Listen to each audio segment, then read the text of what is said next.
They really thought they was getting rid of me that easily.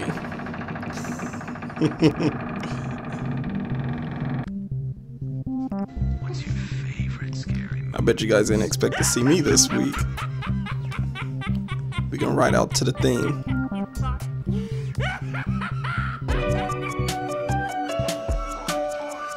Yeah, let's let that play for a minute.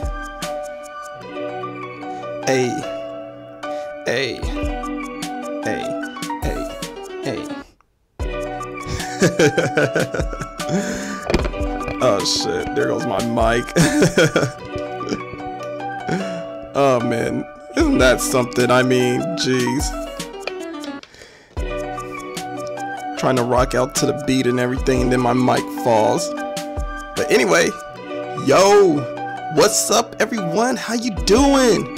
It's your boy Walterdoom back for another episode of Let's Talk About Horror. And I bet you guys didn't plan on seeing me this week. Hey, I'm trying my best not to cuss, so you know that right there. That's me trying not to cuss. I mean, I'm really taking these YouTube algorithms kind of serious a little bit. You know, I kind of want more people to see me. Alright, let me fix my time for a minute because I want to see how long I am on a subject. But anyway, how you guys doing? How's everything going? It's your boy Walterdoom back, and we got an episode today. We got a not so topic heavy episode because, well, I mean, there's not much to talk about. I mean, there's a lot to talk about, but this week has been kind of like a crazy week for me. So we're gonna talk about the act like usual, and we're also gonna focus more on more news topics than usual. And yeah, we don't have a third topic, so we're just gonna have those two things that we're gonna talk about. But there is a lot of news out there right now that I was just overwhelmed with, and not in a bad way. I really kind of like the news that's out there. I mean, I haven't really seen much news given in 1 week where I was just like, is this Christmas? Oh man. But yeah, so we got a lot of news to talk about. We also got your meme of the week, and we got a movie that you guys could watch. That's a must watch for sure. And it's a spicy one. Oh man. But yeah, man. So we're gonna start off with our further intro, talking about the act because, of course, you know, we've been talking about it for the past couple of weeks now. They just viewed their 7th episode, which is Bonnie and Clyde. So the premise of this episode, which we're gonna talk about, is what happened. We're going to talk about the premise, and I'm going to give you guys a few takeaways. But first off, for those that don't know about this show, because I kind of skipped ahead on the intro a bit, this is a horror podcast where I talk about any and everything that is related to the genre, and you must be warned. Spoilers are advised. Alright. That was so lame. But yeah, before we get into the act, let's just chill out for a minute. Let's talk about a couple of things that's been going on with me. Like I said, it's been kind of a stressful week. A lot of things have just been happening personally with me. Too much nonsense, but hey, that's life. As I always put it. That's life. But just lately I've been trying to focus more on what to do with this podcast, try and keep it consistent and just entertain for you guys, because this isn't really just like anything I'm trying to strike big on. No, I really don't care about that. It's just something I'm trying to do outside of my comfort zone, trying to have fun, because we all need some kind of outlet that kind of takes us out of the mundanes of life. You know, I mean, gotta be more to life than jacking off and playing video games, right? Not to say I do those things, but I'm just making a joke here. Like, there gotta be something more to life than just doing those things. But yeah, I've been focusing on trying to make this better, trying to watch more movies. Just recently, I watched the first Halloween movie, which is funny.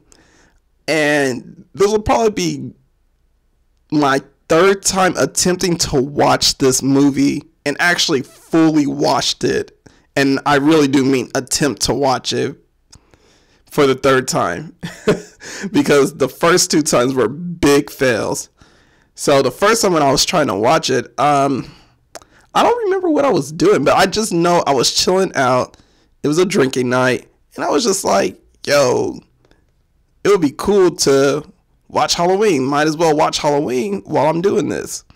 So I sat back, kicked back, watched a bit of Halloween, and all that kept happening with me was just fading in and out of sleep. The only thing I remember from watching the first Halloween, and I don't know if how many of you guys actually watched the first Halloween, but the only thing that I remember from watching it that night was up to when Michael killed his sister. And parts of where Jamie Lee Curtis's character is walking with her friends. But that's about it. After that, I don't remember anything else, really. I kept fading in and out of sleep, and I saw scenes here and there, but yeah, I just kept falling asleep. Second time I watched it, I was sober this time. But what happened was I was just a lot more sleepier than I thought. So when I was watching this movie, and mind you, this is only an hour and 30-minute movie. It's not long. An hour and 30 minutes is not a long movie. I could understand if it was like an hour and 50 minutes or 2 hours, then there's a legit excuse. But I was a lot more sleepier than usual because it was a hard day. During that day, I think that day I went to work and everything, and I think I exercised too, so I was pretty much spent as far as energy goes. So I'm watching this movie, and I only get up to maybe where, once again, well, Jamie Lee Curtis's character, Lori, she starts receiving weird phone calls. Well, not weird phone calls, but she gets a phone call from her homegirl, and she thinks like it's Michael, but she doesn't know who Michael is yet. She thinks it's Michael, but it's not. It's just her friend on the phone, just like chewing gum and whatever, or having her mouth full, which is so weird. Like, why would you call somebody with your mouth full? I mean, you know your mouth is full. Why would you call somebody? That doesn't make sense. But anyway, last night was my first official night watching the movie, completely sober, full of energy, and finishing through the whole thing. And my thoughts after seeing this movie, meh. Just meh. I mean, I'm not dissing the franchise in any way, shape, or possible, because I've seen a couple of Halloween movies. I've seen the one movie where, and I can't remember which Halloween it was, but it was some kind of like family that moved into the Myers residence. And what happened was, I believe there was a girl that was, I don't know, I can't remember that movie too much. It was some girl who, or it was some girl or guy, I don't know. It was a weird thing. I can't really recall it that much, to be honest. I just remember it was a family that moved into that house, and Dr. Loomis was trying to help that family because Michael was after them because they moved into that house. Now, I don't remember which movie it was, but yeah, I saw that one. I've seen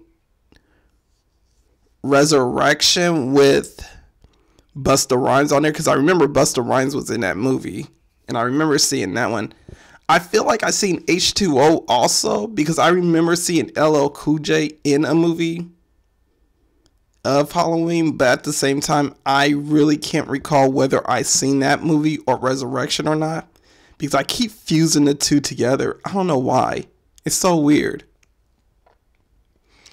And I also seen the one where Michael, and I don't remember which Halloween this one is also, where Michael, he was trying to take whoever's child that was. He was trying to be a child predator, and he was trying to use that child as a demon sacrifice. But yeah, I seen those Halloween movies, and those were pretty decent movies to me. I mean, especially the one where Michael was trying to take that child, because that one's a lot gorier than the first one I seen. But I don't know. I just feel like usually the first movies are usually the standard. Like, they set the bar for the franchise.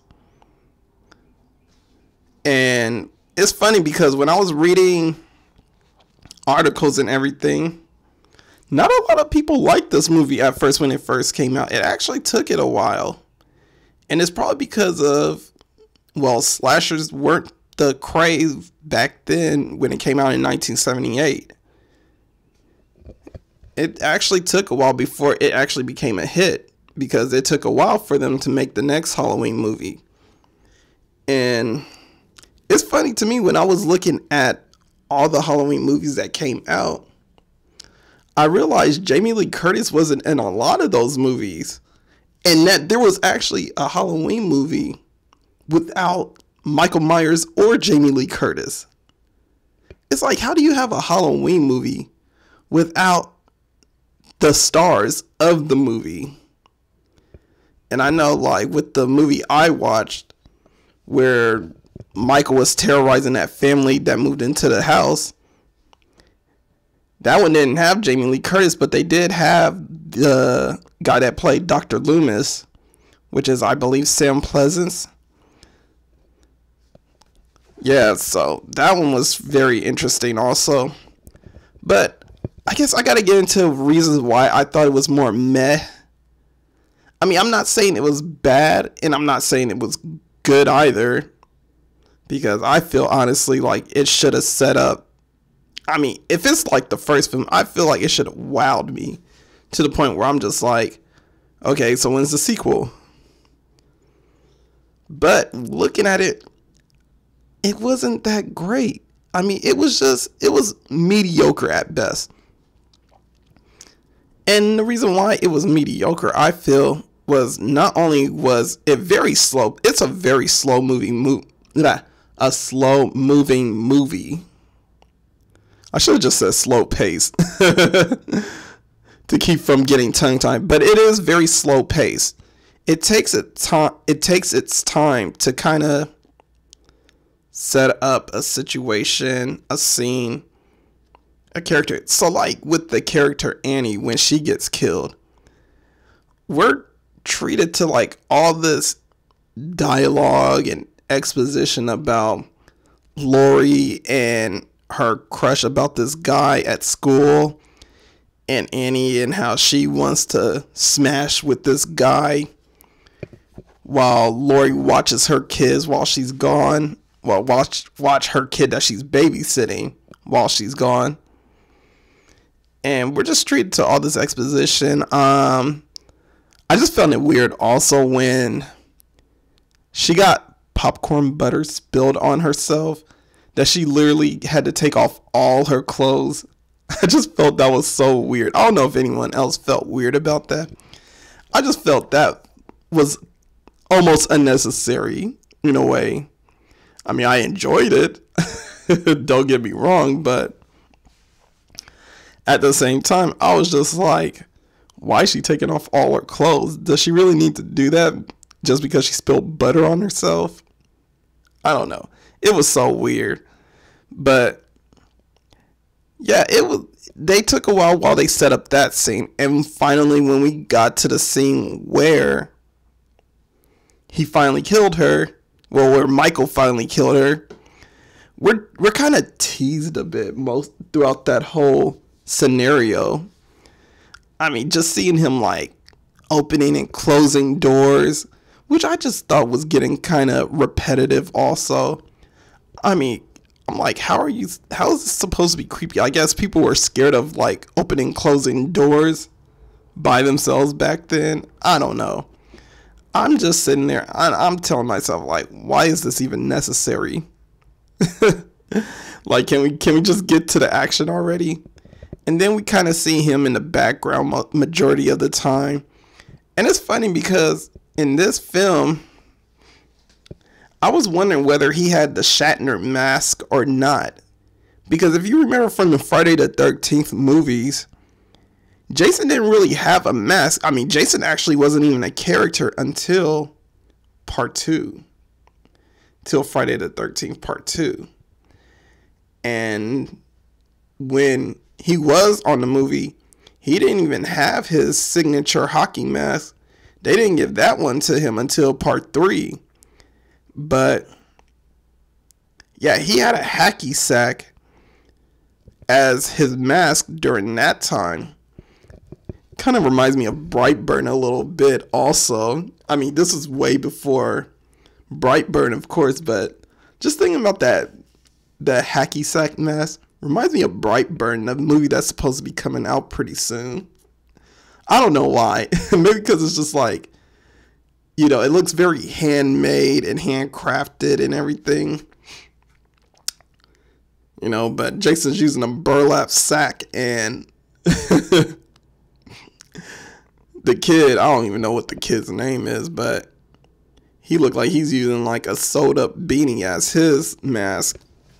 But anywho, yeah, in Halloween, which we're coming back to, I was wondering if he had his signature William Shatner mask, which he did, surprisingly. And it was interesting to see that, but I don't know. I just feel like I would have liked to see him actually break into that Halloween store and actually get that mask.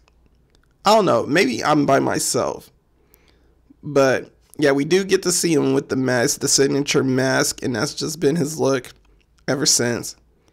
And what was interesting also about this was that we actually got to see his face a little bit, you know. And yeah, I mean, thinking back on it, you know, all the Halloween movies that's came out, I had to tell myself, like, the guy's human. So, to me, I just didn't understand also,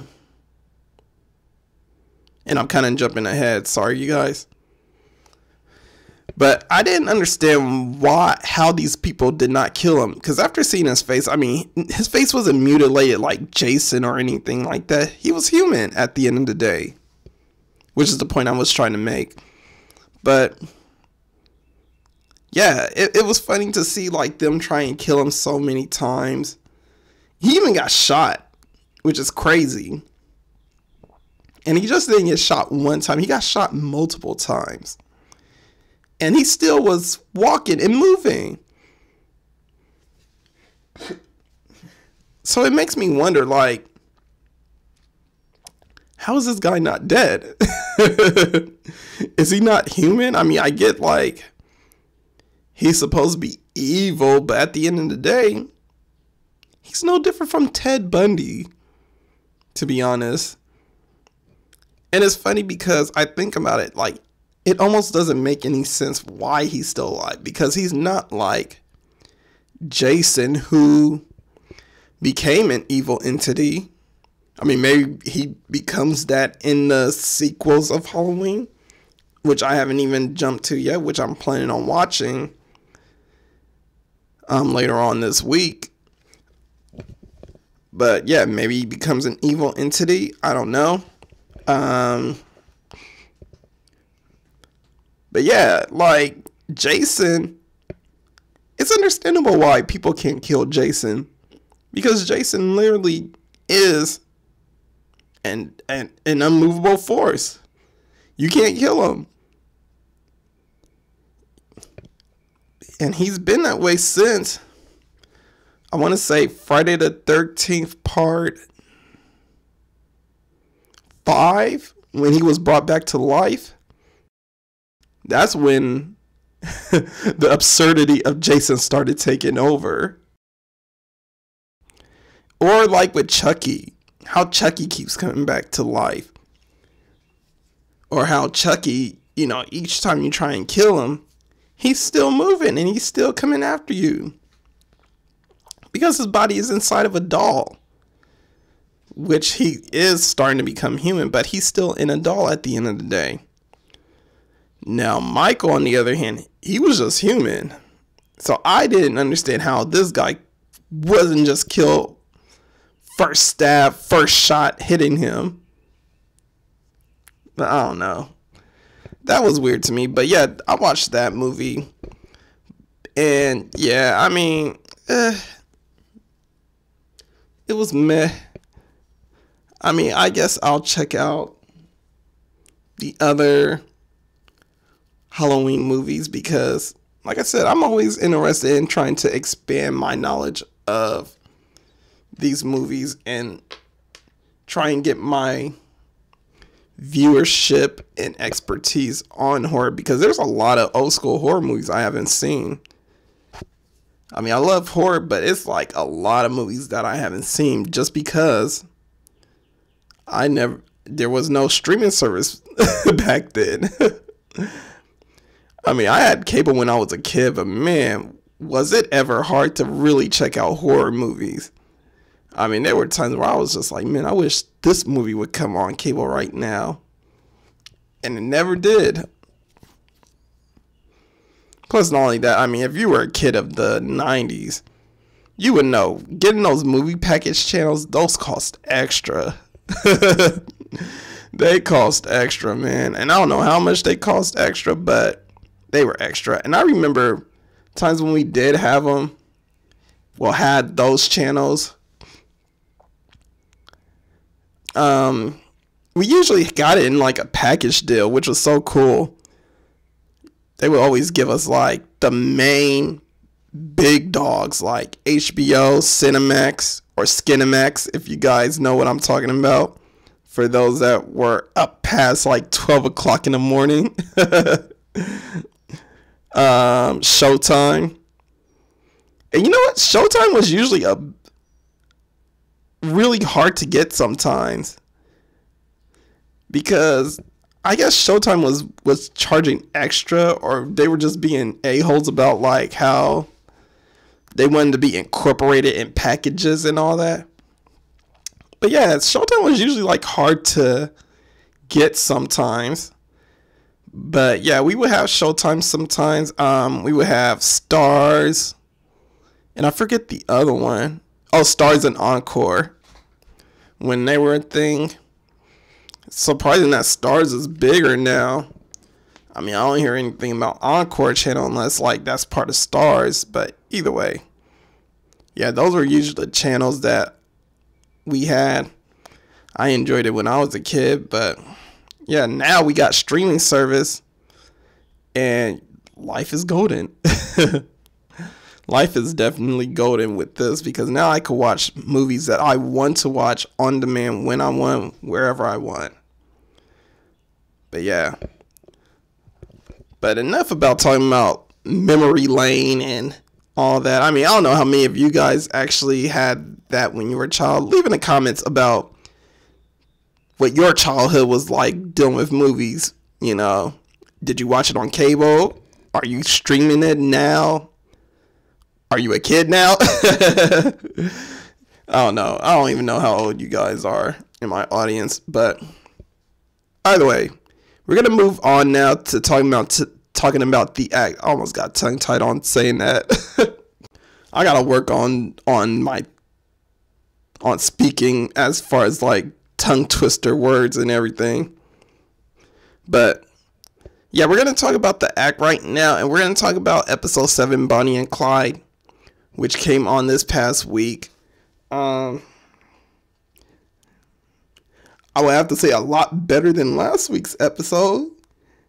If you guys feel the same way, leave a comment, leave a like.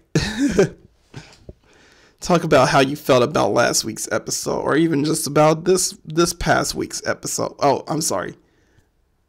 Let me rephrase that. Tell me how you feel about episode 6 compared to episode 7. There we go. Because depending on when you're listening to this, it could be like 3 weeks from now. But yeah, episode 7 was a lot better. In this episode, we finally see Nick and Gypsy together. They're living in Wisconsin, where Nick lives, and they're living inside his parents' house in the attic, I believe, which is not surprising for a strange dude like that. But yeah, they're staying in his attic. This is also the episode where people find out what happened to Dee Dee. And what happens in this episode after they find out what happens to Dee Dee, Nick and Gypsy are pretty much arrested after that, back in Wisconsin. Now, let's talk about a couple of takeaways from this episode. All right, let's go with the first takeaway. Well, probably the only takeaway that I got from this show, that you would probably get from this show too, was how terrible were they with trying to cover up this crime. I mean, we saw in episode 6 that hiding that knife or trying to mail themselves the murder weapon was a terrible idea. I mean, I said it myself. That was a terrible idea. Like, that was the first thing that was bad. Second thing. What is with them? Do they not know how to use YouTube? I'm sorry. Do they not know how to use Facebook? Okay. You guys are pretty young. Well, I mean, I kind of understand Gypsy. You know, she's pretty much limited in her access because of her mom. And her mom doesn't want her to be exposed to the outside world because that's her way of controlling her. But to see Gypsy actually make the post and the location was still on, that was stupid. It was real dumb. I was like, what are you doing? Like, that was dumb on their part. But yeah, in episode 6, I still couldn't get over the fact in episode 6 they mailed themselves the murder weapon. Like, they mailed it to Nick's house. And it was funny just to see them fighting with each other, spatting about. And it wasn't just like them fighting. It was more like Gypsy being impatient because she just didn't know how things worked in the world. She wanted everything instant. She definitely did. And Nick, I mean, he's an easygoing guy, you know, and he's a guy who had plenty of problems. But he wasn't really too worried about anything until them cops came. Oh, man. He wasn't worried about a thing before. But he was sitting there and he was like, okay, we're going to be okay, Gypsy. I'm telling you right now, we're going to be okay. Trying to sell her all those lies. I'm like, dude, just be honest. You guys are done. Oh, man. But another thing that you could kind of get from that episode which I thought was interesting, was the fact that their relationship was becoming so toxic around each other. Like, and I don't mean toxic as in like, you know, they're trying to hurt each other, but more of like they're living in two different worlds, and they're not quite on the same wavelength as they thought they were, because they're wrapped in the moment of her trying to just get out of living with her mom and him just trying to get laid. I mean, let's literally call it what it is. I mean, the more I look at it, I mean, I just think of it as like, dude, you probably wasn't getting laid this much before, and now you got like a chick now, a girl who really has no idea what she's doing in the world right now, or what she's doing with anybody. You know, that's just an easy lay for you. And then you go and help her kill her mom and expect to get away with it. Yeah, okay, sure. I mean, in this day and age, you can't get away with anything like that because of how technology has evolved. I mean, just thinking about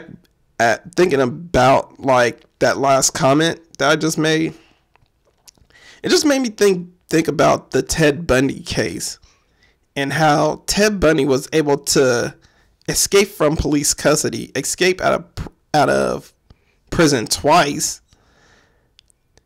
He managed to book a flight or catch a train, and he was able to sit at a bar and watch his alma mater play in a rivalry game. No one noticed him.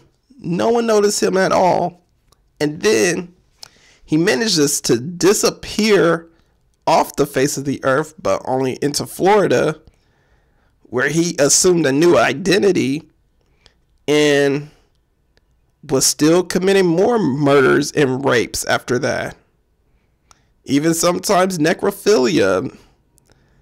I mean, seriously, man. I mean, during Ted Bundy's time, he really was taking advantage of how technology during that time was not really that advanced or keen onto what he was doing. I mean, he was a little more keen on knowing what they were going to do and how they were going to approach a situation or approach the areas or territories that he was going to be at more than they were of him.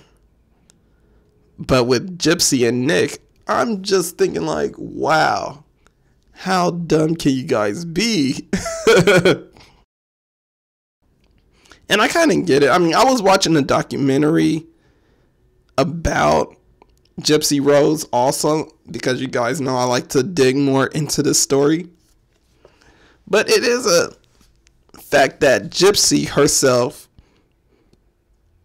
probably just didn't really grasp the reality of things. And you could kind of tell when she was arguing with Nick about throwing the knife in the river, and how Nick rather just eat chicken and have his dinner. She was already on that impatient level of, let's go dump this knife and let's go get rid of it in the river while it's still dark, so then we could have our happily ever after. And it's funny because she just thought like things will work more in her favor, and thoughts of like, okay, if we do this, we're going to have a happily ever after. If we do that, we're going to have a happily ever after. But it wasn't quite like that. I mean, the thing, and this is the part where Dee Dee kind of took advantage of. Gypsy kind of didn't realize it's a lot more work being put in relationships and getting the things you truly want. Nothing's ever instant at all.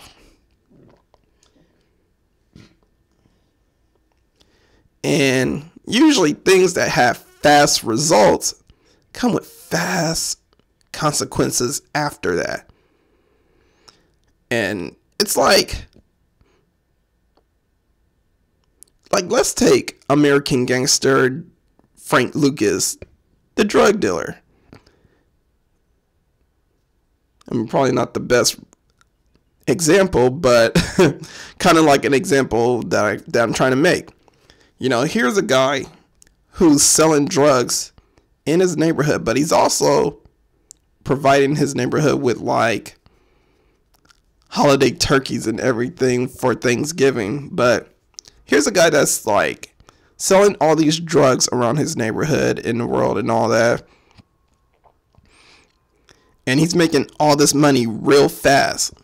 Now that fast money turns to bad money, and the high risk of getting that fast money is that people like other gangsters, other cops, are having a target on his back, including people in his gang with him. You know, you got snitches, you got people that are backstabbers, and people that just want to see him dead. So yeah, with that fast money grew all the consequences coming after that. And that's something Gypsy didn't quite understand when she took the chance of killing her mom. She thought, okay, my mom is dead, so we're going to have this happily ever after, just like that. But things don't work like a Disney movie. And she actually said that too in her interview with Dr. Phil. Oh, yeah, no, or was it Dr. Phil? I don't think it was Dr. Phil. I think it was either the Dr. Phil interview that I saw or the HBO interview that I saw also. Well, the HBO documentary I saw also. But she realized, like, things don't work like a Disney movie. Nothing is ever instant and happy like that. And it's funny that it took her to go to jail to realize how unstable Nick was. And it's funny because it's like I was saying before, it's like when she was like with Scott and she was willing to give it all up to Scott. You know, her body, her life, and everything to Scott. And it's like, you barely know this guy. Like, oh, by the way, fun fact, the Scott story, it is definitely true. That one was true also. That one was definitely a fact of what happened. Maybe not to the extent of how the show played it, but she did run away with the guy. And the way she ran away with him, she actually caught a ride from a stranger, by the way, which is crazy. She caught a ride by a stranger and met up with the guy that she was trying to get to. That's insane. But it's crazy that her mom managed to find her not too long at this guy's place. But that's because, and this is what the show didn't kind of include, is that Dee Dee actually knew the guy. I forgot how, but I think he was like just somebody that they knew. She knew the guy and actually went to his place and kind of threatened him. That's insane. But yeah, just it's no happily ever after. Another thing that you could get from this episode was how much of a mastermind she was, but she didn't take in full effect of everything. Like in that episode, in the same episode, I'm sorry, in that episode, I'm talking about a different episode, but in the episode, when they're in the store and they're trying to get food for themselves, Gypsy is pretty much masterminding a whole plan, and she's masterminding everything just like her mom. Now, I like the way they dramatize it a bit, because now they're kind of telling Gypsy like, hey, even though you killed your mom, you're still her child, and the way you're behaving right now, you're behaving just like her. You're stealing just like her.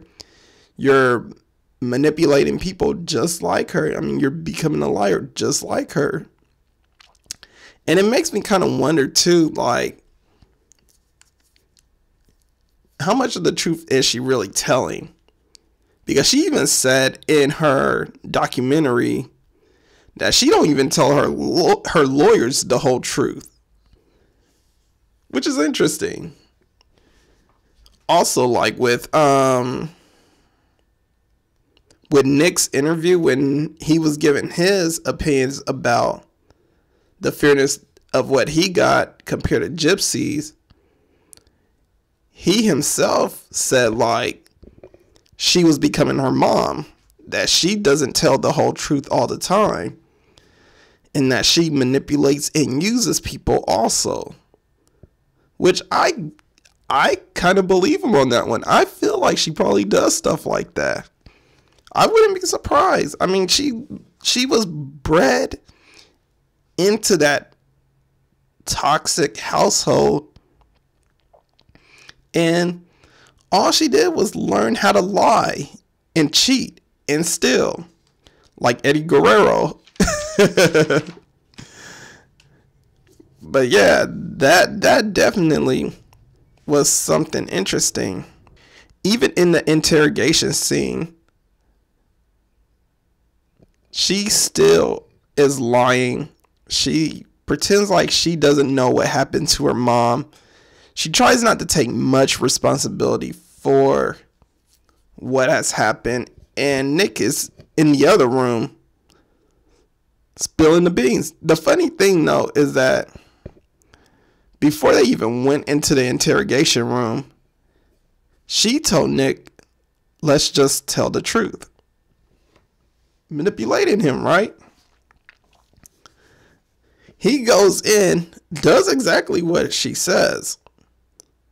And what does she do? She pretends as if nothing happened. Like she had no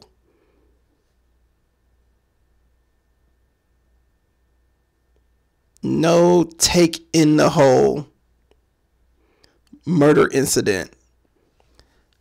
She's just trying not to claim responsibility. So I felt sorry for Nick from there. But then once when you hear about Nick's history, and here's where I was like, what? I mean, I don't know how many of you guys were like shocked to hear this, but I was definitely shocked to hear this. I mean, I knew about this story before because, again, I've been researching about the real incident and trying to get like as much takes as possible from this. But who the hell masturbates for 9 hours at a McDonald's? At a McDonald's, and he has a knife on him.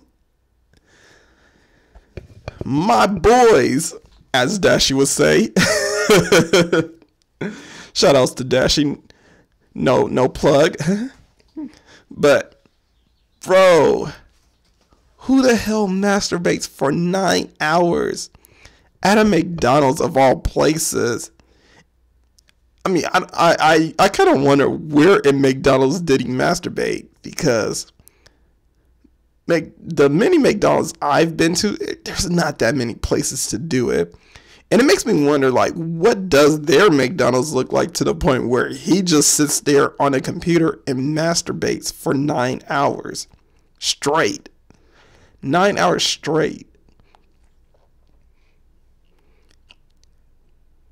My goodness. That's insane. I can't imagine doing that for 9 hours straight. I'm sorry, like, looking at porn and masturbating, and keep in mind, this is in public at that. In public. I can't imagine doing that for 9 hours straight. I just can't imagine doing that. And I bet many of you can also say, I can't do that for 9 hours straight. Hell, I could barely do that for an hour straight.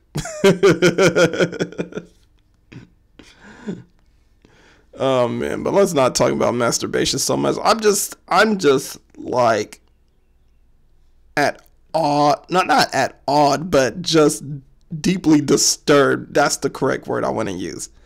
Deeply disturbed about that. I just can't imagine being that one kid that goes to McDonald's, seeing that, and then you're with your mom or dad or both parents, and you're sitting there like, mommy, what is he doing to himself? And you're just that parent that's just sitting there like, oh my God, what is going on? Someone needs to call the police. It's just like, and how does he get away with it? I'm just saying, 9 hours straight. Eventually, some employees had to walk by where he was at to see this dude sitting there on his computer watching porn for 9 hours, touching himself. I'm just saying, what was going on? Why was this not stopped a lot sooner? That just really makes me think about the accountability and the surveillance that was going on that day during the time when Nick got arrested for that. Because honestly speaking, no one should be sitting there for 9 hours at a McDonald's, a public facility, by the way, a public restaurant, and just masturbate for 9 hours straight. An hour and a half at most, I give them. But 9 hours, my dude, no, that's ridiculous. Clearly, no one was really trying to work or stop this dude. And probably once they got really out of hand, someone wanted to do something afterwards. But it's 9 hours. It's already too late. I don't understand whether this dude was in the bathroom. If he was in the bathroom sitting there for 9 hours, okay, that's understandable. But he's still in a bathroom with porn, masturbating, jerking his meat, releasing the bishop. I mean, whatever you guys want to call it. But he's still in there for 9 hours. That's ridiculous. But enough about that. That was pretty much the last takeaway from it, the interrogation scene, which, by the way, was worded word for word from the real life interrogation tapes of Gypsy Rose and Nicholas Godejohn, which was very interesting to see, and including Nick's parents. They actually worded everything word for word from what the mom was saying also. It's real interesting to look at it. I mean, once you actually look at those interrogation tapes, you start getting flashbacks of the show. Or if you look at the tapes and then look at the show, you kind of get flashbacks of the tapes. But it's very compelling to see. And yeah, I mean, it's definitely worth the watch. I mean, the episode 7, definitely good. I mean, the episode ended with her standing trial. Her friend Lacey and her mom, they finally find out that she's not really crippled, that she could walk she could walk the whole time. I don't know how I get tongue-tied on that part. Yeah, she could walk the whole time. So it's going to be interesting to see how this last episode is going to play out. I can't wait to see that. That's going to be coming up pretty soon. I'm pretty sure when this episode comes up, just like last week's episode, the new episode will be up. But yeah, I'll be up on Tuesday at 9 o'clock checking out that new episode. But anyway, we're about to take a quick break right now. Once we come back, we're going to talk about some news. We got some Child's Play news. We got some Intruder news. We got some Brightburn news. We just got news. So yeah, we also got some Netflix news also. Surprisingly, remember last week we talked about Amazon Prime's release. Yeah, Netflix came out with their May releases, and it's a little interesting, but we're going to talk about all that once we come back. So, see you guys soon. Red rum. Red rum. Red rum. Red Red rum! Red rum! Red rum! Alright guys, we're back now. And let's talk about some news, man. We're on to the news segment. So first news that we're going to talk about is the Child's Play remake. So just this past week, we've been blessed to hear more and more about this movie as we're nearing close to its release. And just recently on Entertainment Weekly, they released a clear photo of Chucky. So in this clear photo, we could clearly see what this doll looked like. And I gotta say, I'm actually happy for it. I am actually generally kind of creeped out by the new look Chucky, at least in doll form. We have no more of the CGI or the shadows hiding this image. And like I said before on last week's episode, I was kind of not really feeling the new look Chucky because they keep hiding what he looks like. But in this picture, as we can see him standing over Andy, we get to see what he actually looked like. And I gotta say, I'm really impressed. In an interview with Entertainment Weekly, which is where this picture has came from, they were talking to Seth Graham Smith and Lars Klevberg. Or actually, no, they were just talking to Graham Smith. But Graham Smith said in the interview that this is a photo of Chucky and that this is when he's not really at his evil point yet. So this is pretty much Chucky when he's seriously starting out to really like get to know Andy, which is good. I mean, it's interesting. It's funny also because in this interview, they also talked to Gabriel Bateman and they kind of make this whole thing with him and his sister because his sister was in the first, well, not in the first Annabelle movie. He was actually in the first Annabelle movie, but his sister was in the second Annabelle movie, which is Annabelle Creation. So they asked Gabriel Bateman, which doll is scarier? And he said Chucky. Which is so funny. But it kind of brings back to when I was a kid because I always thought like Chucky, he was just so scary scary to me as a kid.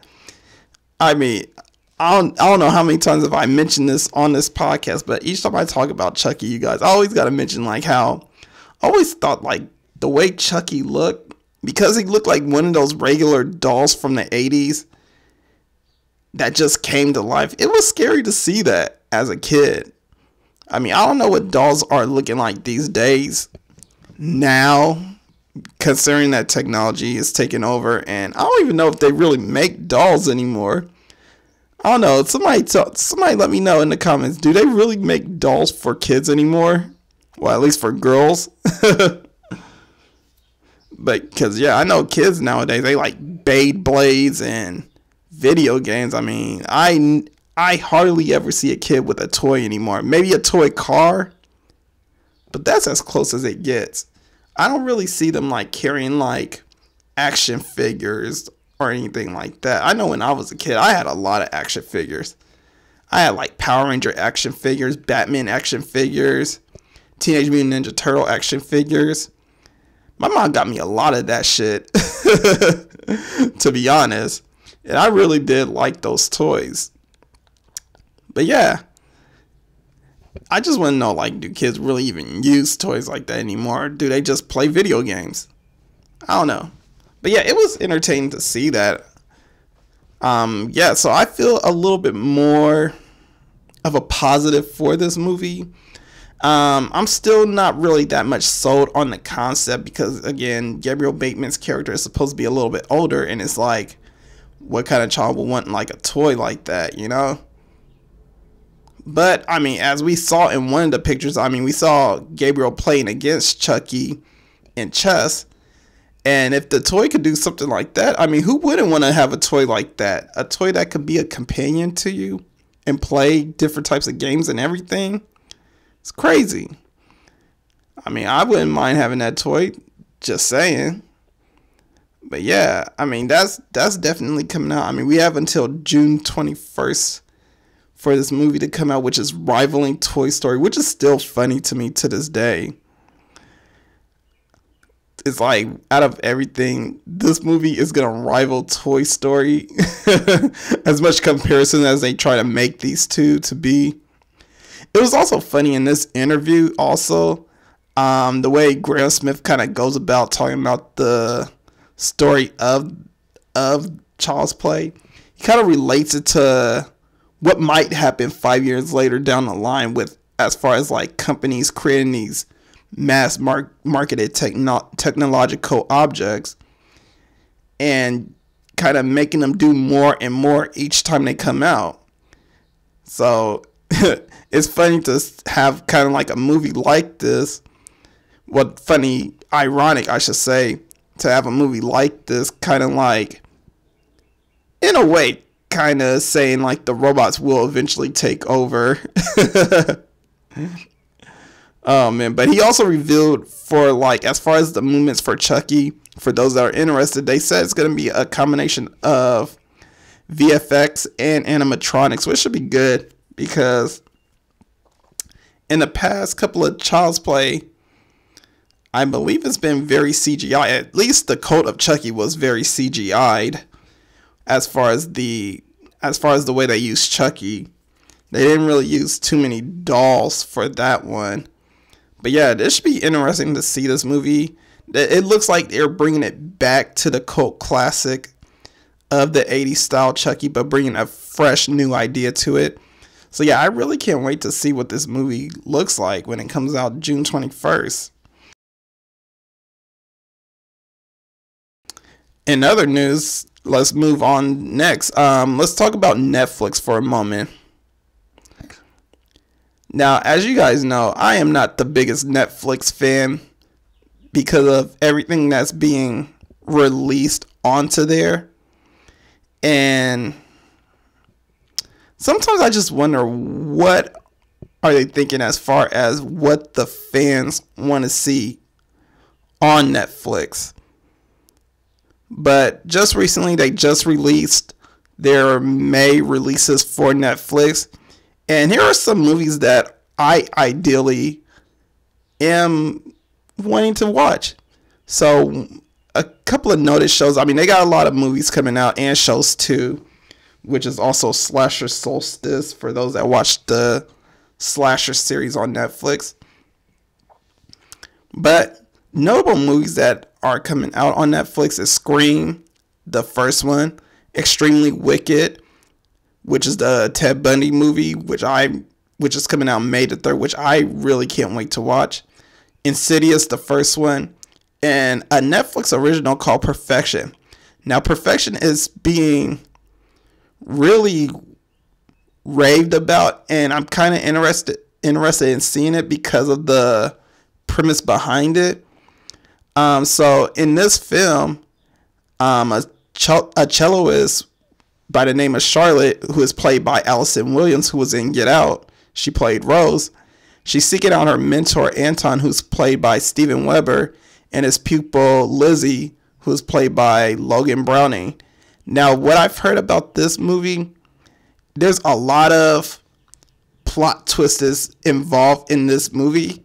So I'm trying not to give away too much about what it is. I mean, I didn't try to dig deep too much into it because considering how good this movie is supposed to be, I want to go in as blind as possible. So as far as like, I know the premise behind it sounds very vague and not really interesting, but the many plot twists happening in it sounds very interesting to me.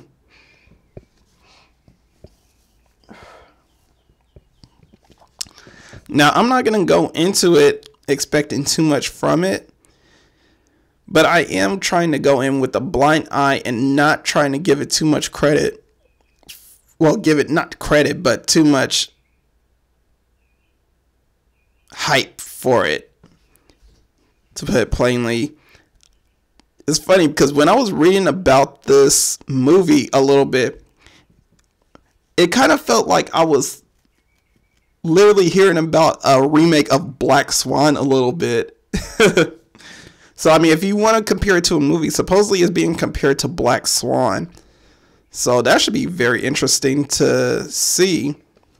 But yeah, I can't wait till that comes out. That is supposed to come out, I believe, May.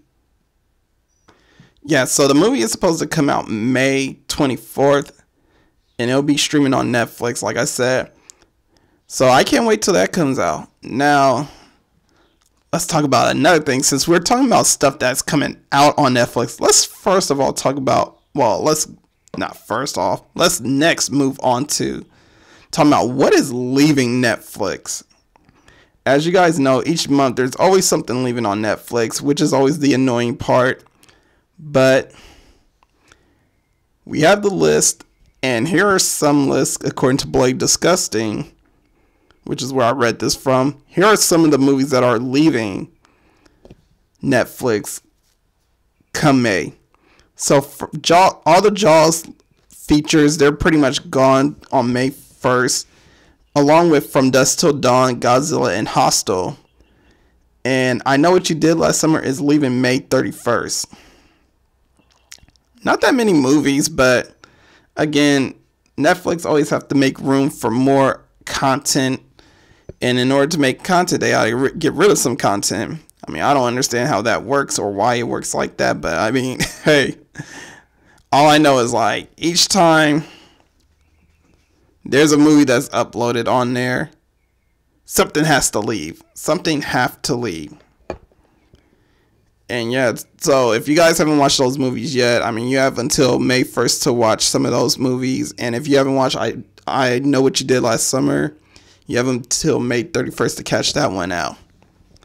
But moving on from what's on Netflix for right now, let's talk about Brightburn for a second, which is coming out. Now, I don't know if many of you guys know this, but I was not interested in watching Brightburn at first.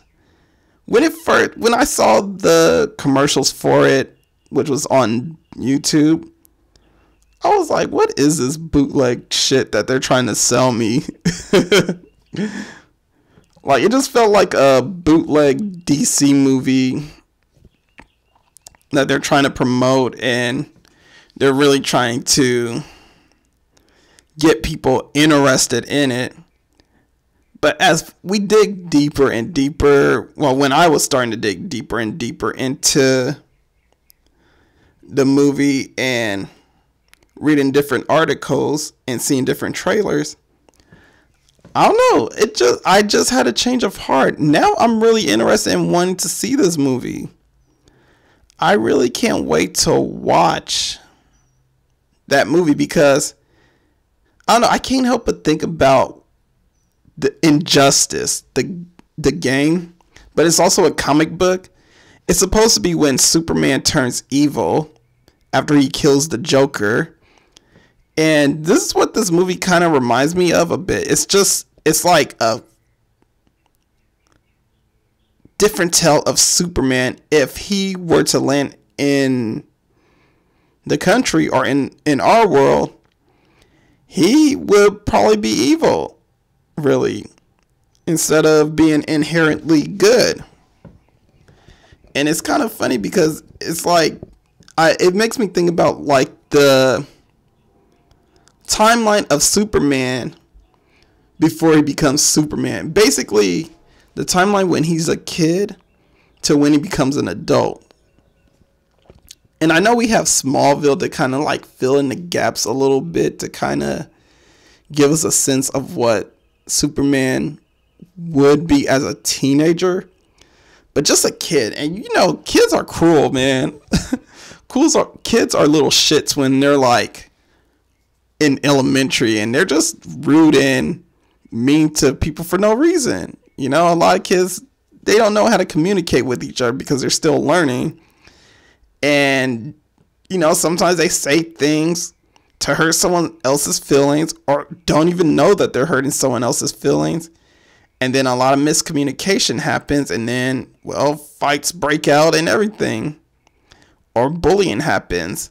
I mean, some people well, some kids when they're young, they think bullying is the way to go to get people to not pick on them.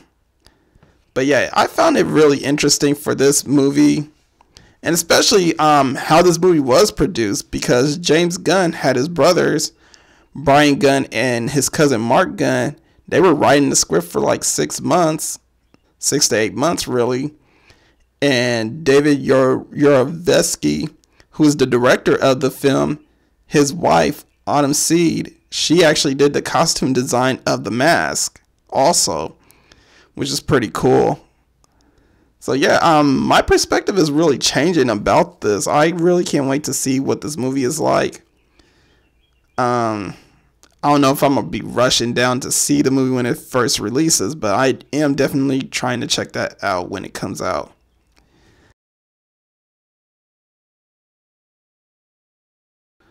But moving on from a very mythological movie to a movie that we're all probably waiting for, which is Rob Zombie's 3 from Hell. Yes, Rob Zombie has been working on this movie for, I believe, 2 years or so, and he has finally finished. He finally got done with production in February, I believe, and he just received the MPAA rating of R just like last week. Anybody surprised about that? I'm not. But what Zombie did, he released a statement on Facebook saying that a trailer should be coming soon, and I can't wait. So for those that are like not really up to par on what's going on with Rob Zombie is releasing a film, 3 from Hell, which is the trilogy to the Firefly family, which started out with House of a Thousand Corpses to Devil's Reject. So this is the follow-up to Devil's Reject, but 14 years later. And this should be interesting because they still got Sherry Moon Zombie, who plays Baby, and Bill Moseley, who's going to be playing Otis, or Dr. Death, I should say, and Sid Haig, who's still reprising his role as Captain Spaulding. Now, I haven't seen Devil's Rejects, and I really do need to check that one out, because when I found out that in Devil's Rejects, those are the only 3 in that movie left, and it's kind of funny because in House of a Thousand Corpses, you see Dr. Death kind of hanging out in the back seat, helping out. Well, not helping out, but he's hanging out in the back seat as Captain Spaulding is driving the one girl, the one tourist whose friends got killed because they wanted to check out Dr. Death and all that. You know, I don't know if Captain Spaulding is aware that Dr. Death is in that back seat or not. I don't know. I mean, I guess all those questions will be answered in Devil's Rejects, which I'm going to try and find some type of way to watch that movie. But yeah, Dr. Death is hanging out in the back seat, and he's just pretty much ready to kill the girl unknowingly. But anyway, also in the film, they got Danny Trejo, legendary horror actress Dee Wallace, and Richard Brake, who was also in a Rob Zombie film, 31. And it's funny because I actually did watch 31 not too long ago, and that movie was interesting to watch again. I mean, the one part that really got to me was not only Richard Brake's role as Doomhead, who was I feel like was very philosophical in every kind of way, kind of like a existential nihilist, just like the Joker a bit, maybe some kind of a nihilist, I swear. But it was also like the little racist Nazi Hispanic dude. I know that's the one that really comes out to me, that really trips me out to this day. I'm like, dude, how are you a Nazi and you're Hispanic and you're a midget? Like, it really was a combination of what the hell. But yeah, 31. That was a very interesting movie. But also gonna appear in 3 from Hell is Barry Bostwick and Chaz Bono, who have cameos in this movie. And speaking of Chaz Bono, I just watched the full cult series of American Horror Story. And I gotta say, that was a real crazy season for them. I feel like that one was more politically charged, more progressive thinking. I mean, it really did relate to the climate of what's going on today as far as the women's movement, Donald Trump, and the alt-right movement, and just all the crazy things that's happening in the world today. Which is crazy because that season had to have been released like maybe 2 or 3 years ago, and it's still relative to this day. So yeah, that was a very interesting season. If you guys haven't watched that season, I advise you guys to check it out. Even if you haven't watched any American Horror Story episodes before, definitely check out Cult, because none of the seasons really relate to each other, really, except for having the reprised character of Twisty the Clown. Now, I mean, he doesn't play an essential role in American Horror Story, but he does come back in the show, and it's very interesting to see him. I actually really do like that Twisty the Clown dude. I wish we could get like a movie with him. Just him, just slaughtering people like Art the Clown and everything. Because I feel like we just did not get the full taste of who Tasty was. Or Twisty. I said Tasty. What the hell am I talking about? But yeah, Twisty the Clown. But back to talking about 3 from Hell. So 3 from Hell should definitely come out sometime soon this year. Zombie is hoping for a fall release, so fingers crossed, you guys, that it does come out this fall. My only thoughts about this film is that it does come off a little bit name heavy this time. I mean, with Danny Trejo, Dee Wallace. I know Richard Brake was in 31, but Barry Bostwick and Chaz Bono also being part of the crew. I don't know, it just made me feel like, wow, this is very name heavy. So it kind of makes me worry a little bit how much of zombies touch are we getting in this film. I mean, I don't know, maybe hopefully it still stays the same. We get the gore, the excessive cussing, lovely music that he usually has. I mean, he really does have really good cinematography. So I'm just hoping that we don't lose too much of the unique cinematography that he usually takes with his movies to trying to have, I guess, a big box office weekend. But I'm pretty sure anybody that likes Rob Zombie, I mean, they will support his work either way. Yeah. But moving on, we're going to talk about streaming services again and streaming movies. Since we're talking about slashers and everything, there's a new slasher that's going to be coming out on Shudder, which is just what I got recently.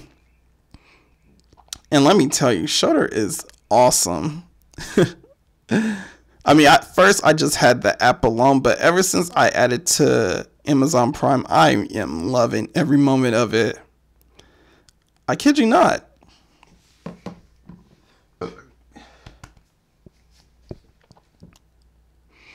And the reason why I love it is because I could watch almost any movie that's on Amazon Prime now. As long as it's paired with Shudder, I could watch almost anything. I mean, like I said, I just watched Halloween earlier today, and I watched it just because I got the Shudder app. Well, the Shudder add-on, I should say, which is so cool.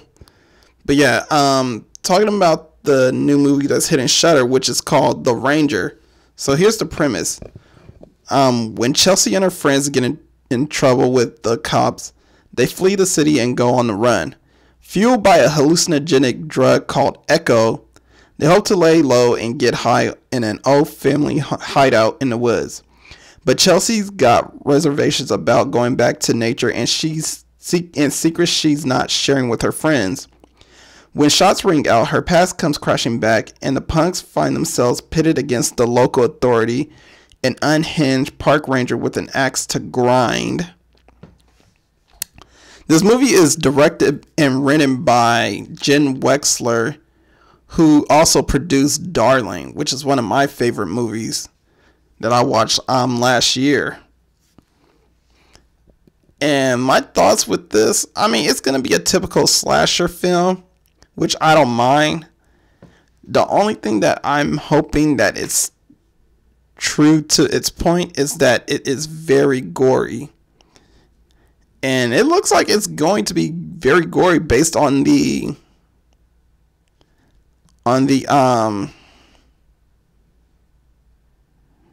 trailer that was provided to them from Blade Disgusting, which is where I read this article also from.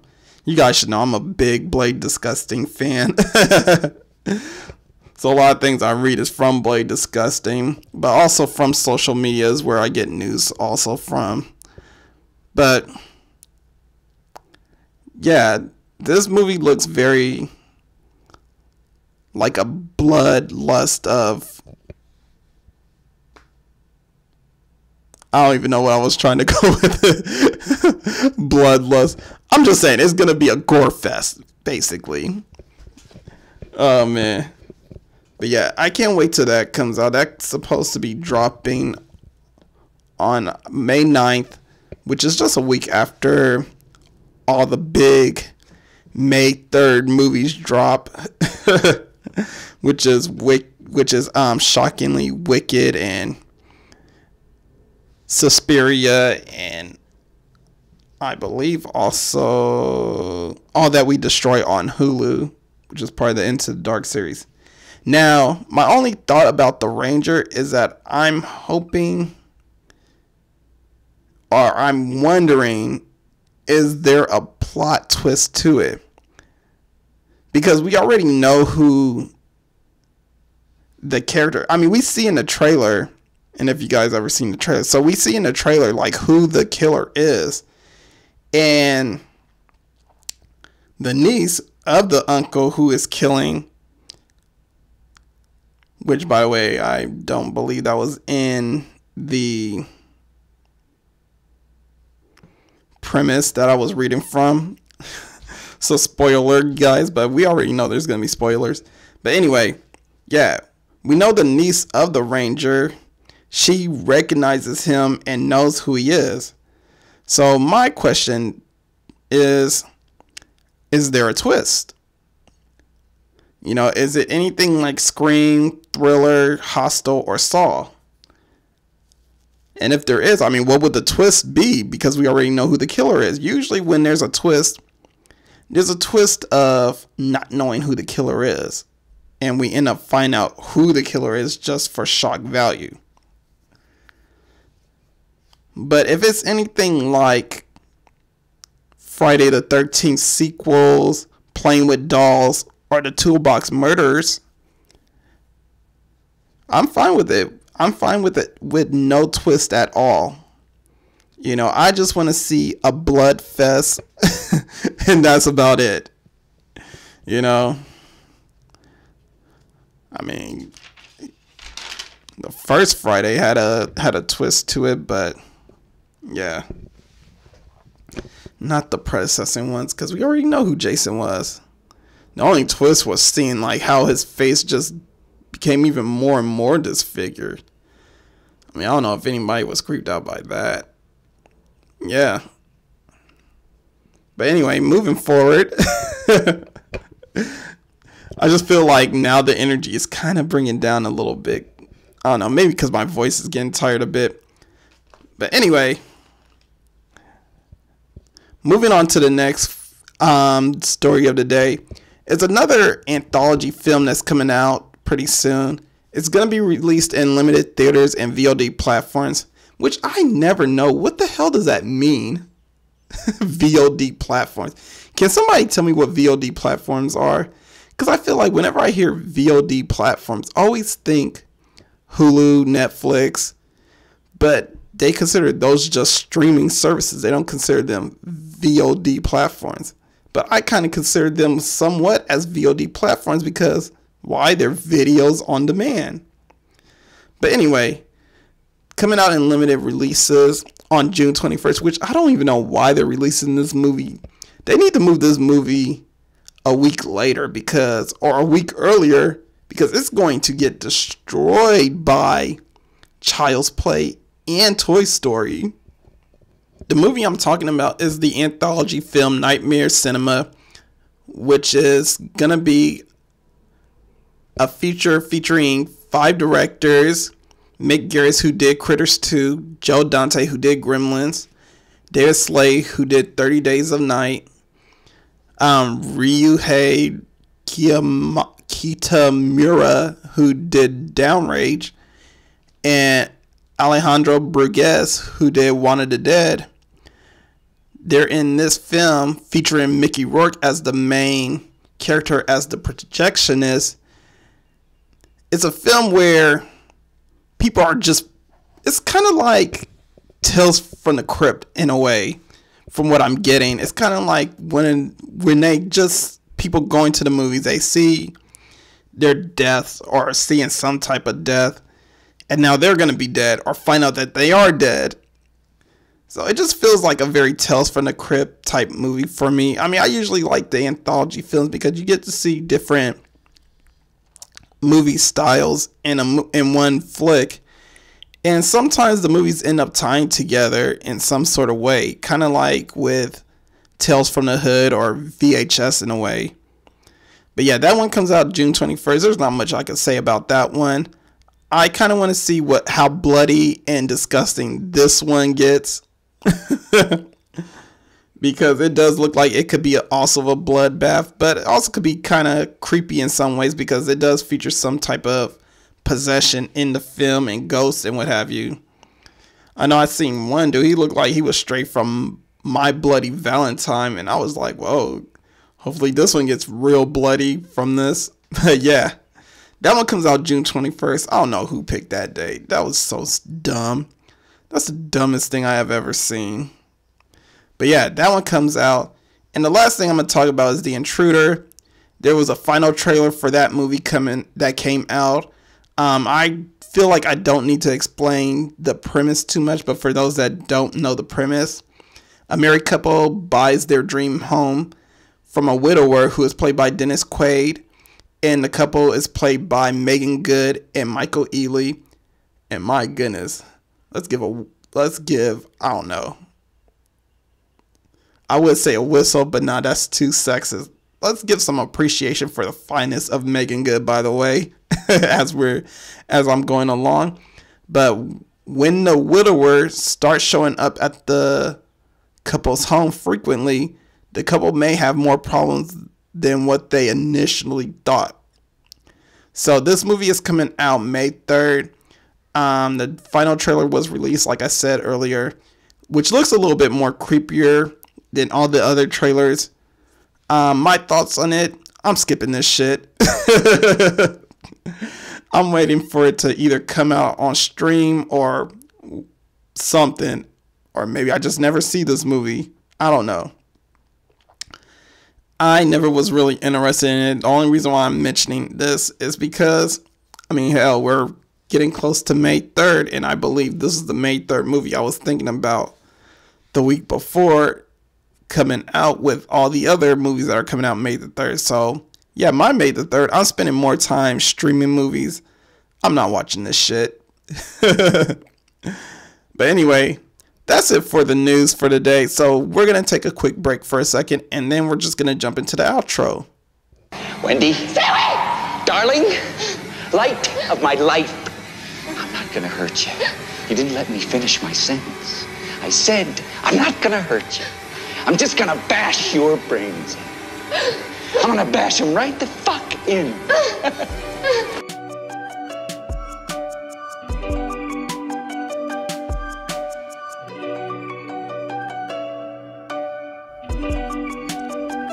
Alright, you guys, so we're back.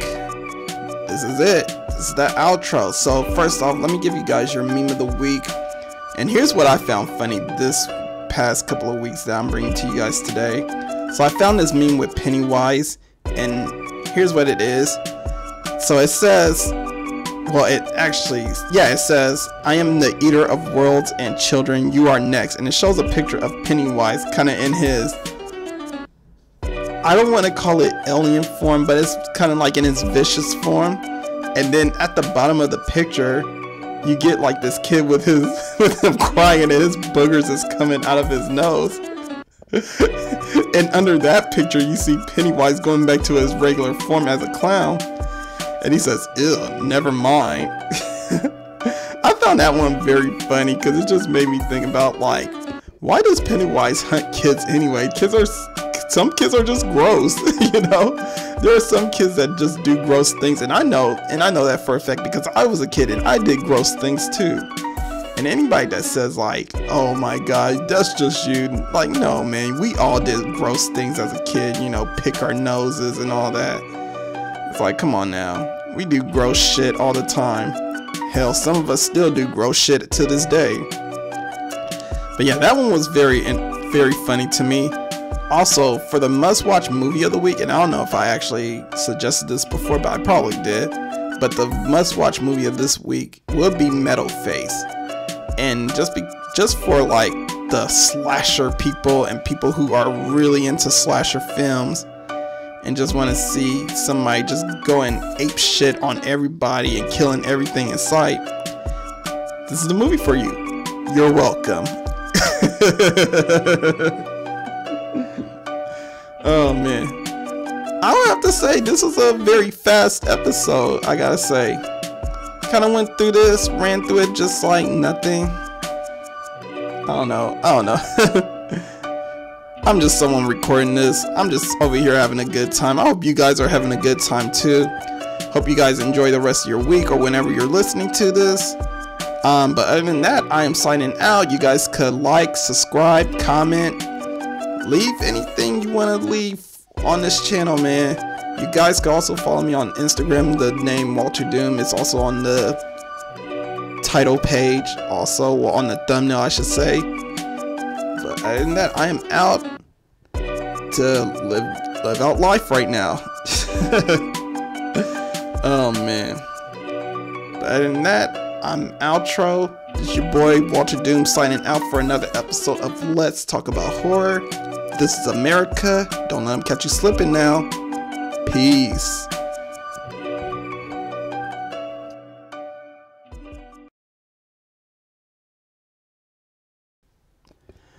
Oh yeah, and if you guys are still here, you know I couldn't go one time with the little homie Chucky. Chucky, hit it for them one time. What are you, fucking nuts?